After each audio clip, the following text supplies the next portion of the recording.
Bridgestone International is the #1 off-road event in Australia. Gill has competed 7 times in the 460-kilometre event, winning his class for modified four-wheel drive vehicles for the past 2 years. Outright victory is tipped to go to either of 2 buggy drivers, Australian Craig Martin and American ace Steve Kelly, who is bringing his own Porsche-powered buggy. Gill recently joined the Nissan off-road team, a move which should give his career a great boost. Well, it's made a dream come true, I suppose. Everyone dreams of being sponsored by a motor company, and it's certainly put the icing on the cake. Organisers are expecting more than 10,000 spectators for the Bridgestone International, and with 180 vehicles competing, there should be no shortage of thrills. Harold Gill is hoping to leave all his competitors in the dust.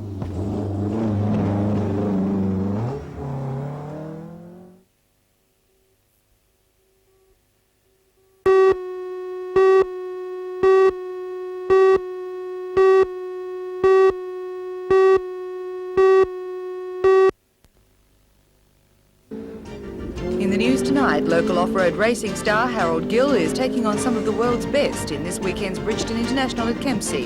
With his navigator and son Jeff, Harold is hoping to continue his run of class victories from the last 2 Bridgestone carnivals. For all the news, join us tonight at 6.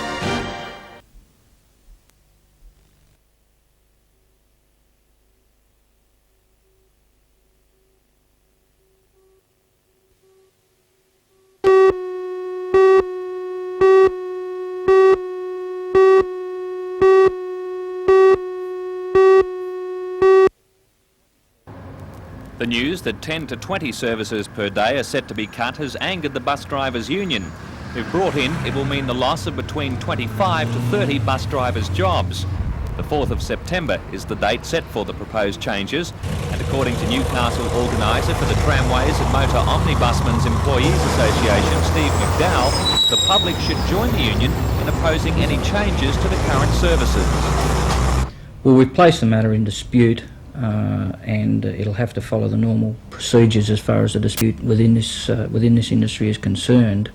But once again, I say the people of Newcastle have got to come out and be counted if they want their bus service to remain at night, and I think they should be fighting for it. And we will certainly be disputing and arguing with the UTA about the number of cuts and the size and the extent of the cuts that are being made. It's probably the most massive rationalisation as far as Newcastle Transport's concerned in the history of the city. Okay then. That'll do me.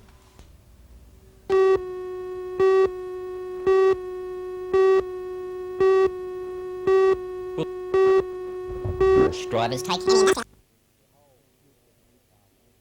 The whole future of Newcastle, economically, employment-wise, is based on the development of this port. Newcastle Chamber of Commerce President Peter Rundle has no doubts just how important the city's port is to its future, and today he and his colleagues set about convincing some of Sydney's leading business people now is the time for that potential to be discovered. So it's obvious from the people who have been here today, they realise the potential it has to take the pressure off Port Botany and Port Jackson. By land and sea, 20 top industrial and shipping executives were given a thorough tour of the Port of Newcastle and several leading industrial sites today. The backers of the port development claim Newcastle is a cheaper and quicker alternative to Sydney, with inexpensive land, less industrial problems and the freeway. Certainly it impressed the president of the State Chamber of Commerce, Graham Moore, who predicted big things would happen on Newcastle's foreshores within 18 months. Though first, he said, there would need to be a little fine-tuning. I think with the existing facilities it would be limited in the container area, certainly yes, and I understand that people are looking at doing the container operations here, and once that's developed I think it'll open up a lot more doors. How much more do you think it could mean for Newcastle's economy? I think you'd be talking millions of dollars. I think you'd be creating employment opportunities, you'd be creating extra opportunities for private development in the transport area.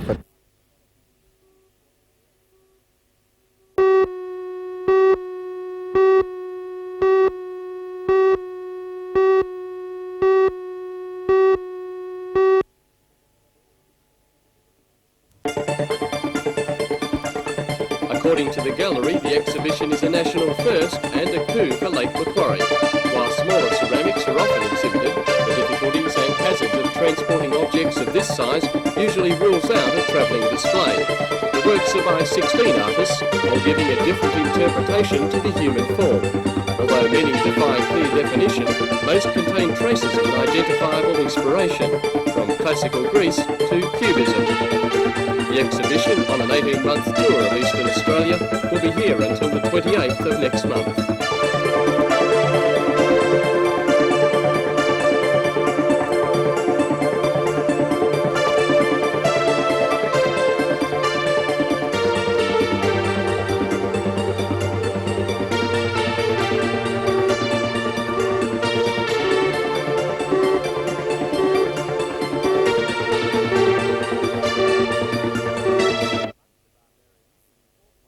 Amongst the Barbarians will be 4 players who lined up for Australia in Saturday's third test against the New Zealand All Blacks.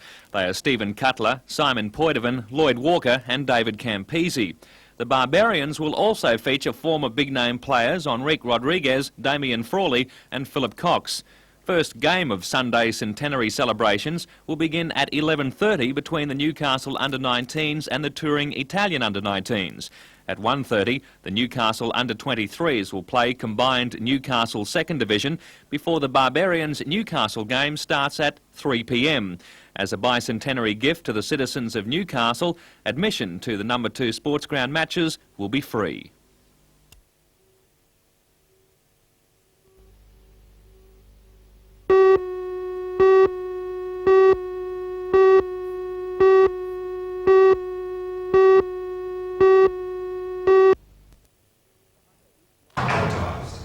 The Hunter Equal Opportunity Training Program began in 1981 under the Rand government in response to the high unemployment in this area. Coordinator Dave Brown says that the scheme was set up to help all disadvantaged people, but the main thrust of the program has been with women. Mr Brown says that most women still aspire to work in the sales, service and clerical sections of the workforce, yet there are fewer and fewer jobs. The program has been advising women on other alternatives, particularly the trades. At the Hunter TAFE colleges, female enrolments in the trade courses has increased from 10 years ago, when only a handful applied. Now there are more than 200, but the problem still remains. There are still lots of things that young women have to consider when they're coming out of schools, and the employment opportunities are still limited for them.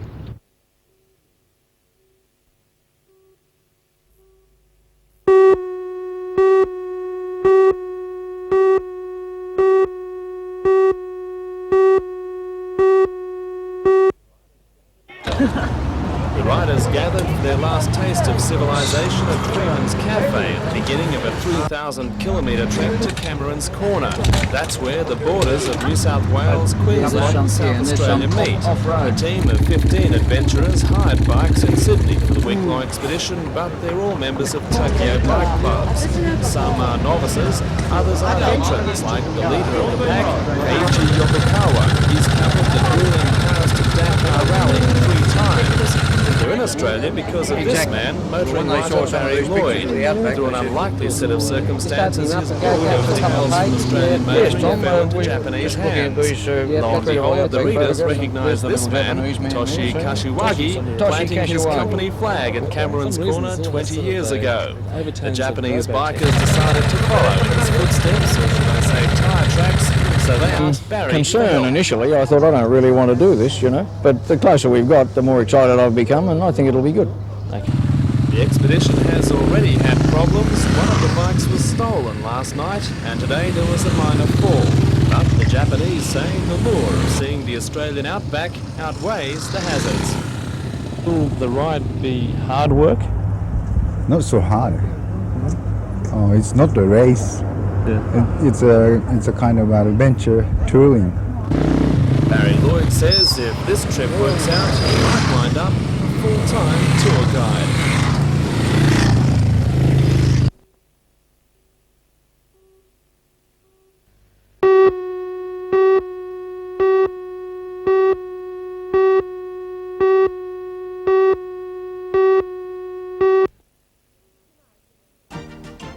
Tonight in NBN News, the man who sat at the helm of Newcastle's show for more than a decade gives the city's residents a big pat on the back for their support.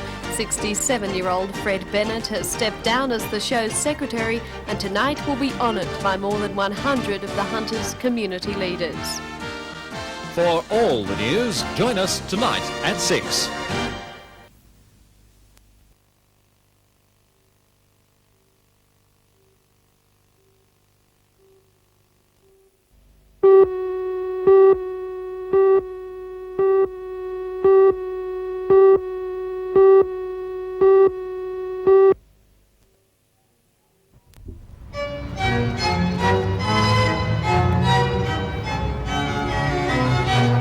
This is the largest exhibition of architectural drawings to be presented for public viewing. The works represent a tradition of architectural design spanning 3 generations of the Pender dynasty, a name synonymous with Maitland. Artist and architect Ian Pender's father, uncle and grandfather were all architects, and the exhibition he's prepared is based on the family archives. The works span 50 years, from 1870, including original elevations coupled with Ian Pender's contemporary watercolours. They'll remain on display at Maitland Gallery until the 28th, giving local historians a chance to savour a special time in the development of the Hunter. The Pender name continues to be associated with architecture, and the firm is now regarded as the oldest in Australia and possibly the Commonwealth to be continued by one family.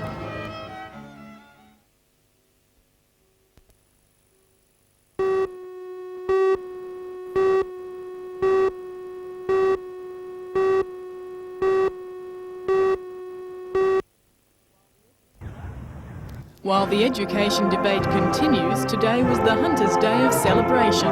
Newcastle's Christchurch Cathedral hosted a capacity crowd at an ecumenical service to mark the start of Education Week.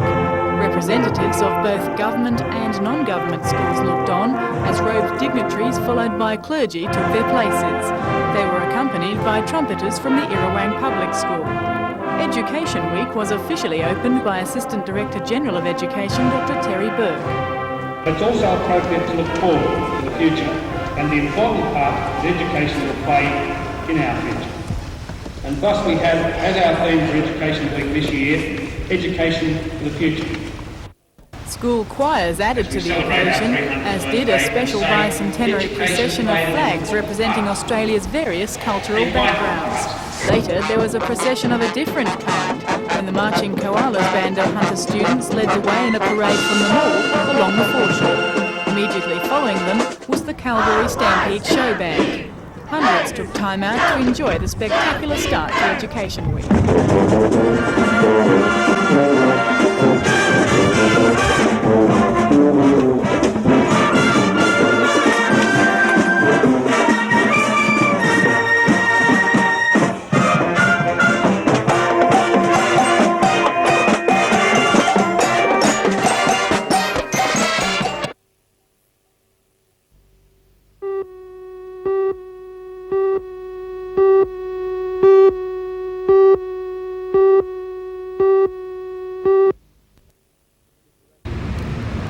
Mr Aquilina's flying visit to the region took in Glendale and Newcastle TAFE colleges. The Shadow Minister has come out strongly against Dr Terry Metherall's package of changes to the education system, but today specifically focused on alterations proposed for colleges of technical and further education. But while Dr Metherall's department gave permission for his opposition counterpart to inspect the institutions, he wasn't about to help him advance his case. The media were forbidden to talk to or film Mr Aquilina while he was on the campuses. Dr Metherall's department said they wished to avoid a media circus. At the colleges, Mr Aquilina spoke to staff and students who he says all told him the same thing: the changes will not work. The government has proposed 2 main cost-cutting measures for the TAFE system. Face-to-face teaching hours will be extended from 18 to 22 hours per week, and students will be charged tuition fees ranging from $100 for a basic course up to $263 for advanced subjects. According to Keith Horan of the TAFE Teachers Association, teachers already spend many of their own hours keeping up with technical changes, and the increases are not feasible. Given the change in technology, it's a very, very big thing, and the quality can only suffer. When he left the campus grounds, Mr Aquilina was equally condemning of the plan to impose tuition fees, which he says will drive students away from the colleges and ultimately have a devastating effect on Newcastle. For an area like Newcastle, one of the industrial heartlands of this nation, the effects are going to be catastrophic. Newcastle, as everyone knows... The Shadow Minister also believes that Newcastle's hopes of winning the multi-million-dollar Navy frigate contract will be seriously damaged if the changes are implemented. It's going to be very difficult to gain a frigate contract up here when you've got an attack on technical and further education being done the way it is, and when the capacity for the people of this area to be able to deal with the high technology of such a contract is being seriously impaired. All right, well then, what do you think that the effects of this course fee is going to be having on the technical colleges? Well, dramatic again.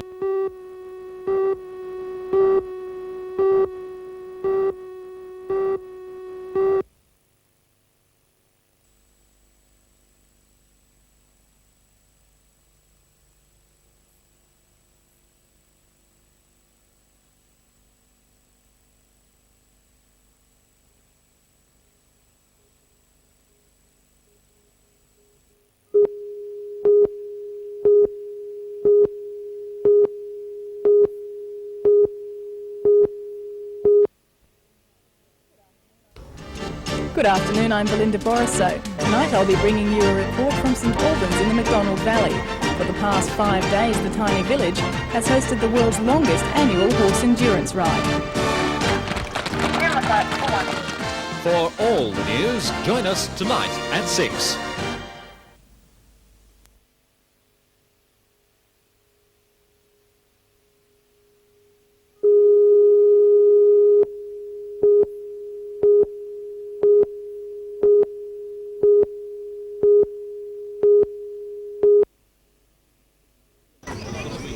The entrance to Mountain Maid Mine lies in a green gorge 15 kilometres west of Gloucester. It's taken 10 months and $100,000 to restore the workings and provide tourist amenities. Member for Myall John Turner officially opened the site and led the first public inspection along a shaft running 300 metres into the mountain. A small section of more than 3 kilometres of tunnel has undergone rigorous safety checks. Well, the main considerations were the ventilation airflow at all times going through the mine, and then the safety of the problems in terms of preventing any falls of ground or rock from the sides at times. The mine is part of a tourist venture called Gold Town. Manager John Dale said he recognised the site's potential 15 years ago. This is the real thing. It's not a recreation. The mine is a genuine gold mine. It's 112 years old, and the area literally reeks with history. Gold was discovered in the 1870s here, marking an era of prosperity in the region. 50 mines were operating when the rush finally petered out at the turn of the century. The forest has regenerated since then, and tourists to Gold Town can also enjoy a 5-kilometre walk through trails in the adjoining Copeland Tops State Forest.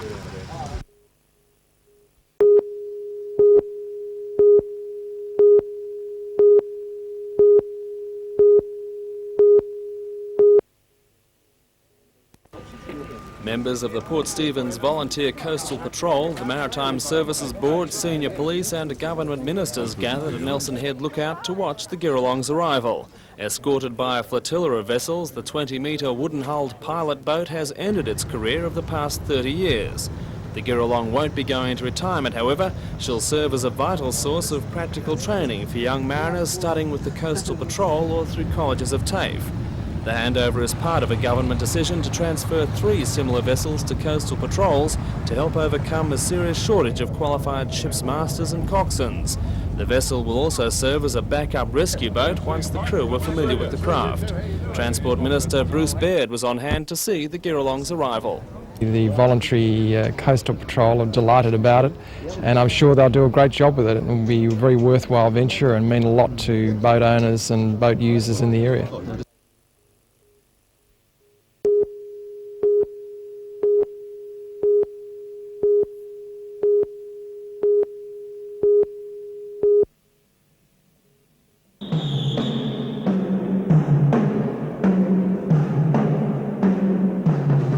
Performers from schools at Errowang, Broadmeadow, Toronto and Raymond Terrace held their last rehearsal before heading to Sydney on Thursday. Their performance will be a highlight of a show involving 2,000 children from 100 schools across the state. The Hunter contingent includes performers from several other schools as well. A cast of thousands will have one last chance to put the finishing touches to their act during a dress rehearsal at the entertainment centre, but today it was a case of practice makes perfect.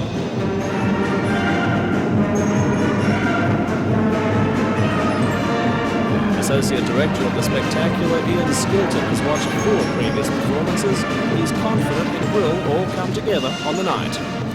The secret is the fact that they're very committed, also the fact they love being in these spectaculars. I know that Broadmeadow and Toronto have been performing in them since 1985, 86, and as well as all the other schools in the Newcastle area. And as a result of this afternoon, I'm wishing everyone the best because it's going to be fantastic.